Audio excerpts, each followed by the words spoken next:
Unit 6 crime branch Mumbai यांना मिळालेल्या माहितीप्रमाणे जे मुंबई आणि मुंबईच्या आसपासचे जे जिल्हे आहेत त्या ठिकाणचे अटक आरोपी यांना न्यायालयामध्ये जामीन मिळवून देण्यासाठी बनावट बोगस जामीनदार हे बोगस कागदपत्रांच्या आधारे उपलब्ध करून देऊन त्या आधारे त्या आरोपींना जामीन करून देण्याबाबतचं टोळी कार्यरत असल्याबाबतची गोपनीय माहिती मिळाली होती। त्या अनुषंगाने युनिट 6 चे प्रभारी अधिकारी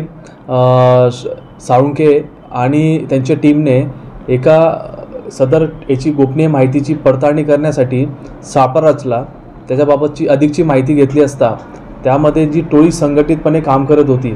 त्या टोळीविषयी माहिती मिळाल्यानंतर सदर टोळीतील ज्या घरातून ते ऑपरेट करत आहेत त्या घरी त्यांनी धाड टाकली। त्या धाड टाकल्यानंतर त्याच्यामध्ये त्यांनी जे जामीनदारासाठी आवश्यक असलेले कागदपत्र असतात त्यामध्ये पॅन कार्ड, आधार कार्ड, कंपन्यांची पेमेंट स्लिप, कंपन्यांचा आय कार्ड, त्यानंतर रेशन कार्ड, तसंच त्या ठिकाणचं त्यांचं सॅलरी स्लिप इत्यादी आणि तसेच बँक स्टेटमेंट इत्यादी डुप्लिकेट बनवले जात आहेत याची त्यांनी त्या ठिकाणी शहानिशा केली। त्या ठिकाणी मोठ्या प्रमाणात आम्हाला दस्तऐवज मिळून आले आहेत की ज्याच्यावरून हे निष्पन्न होतं आहे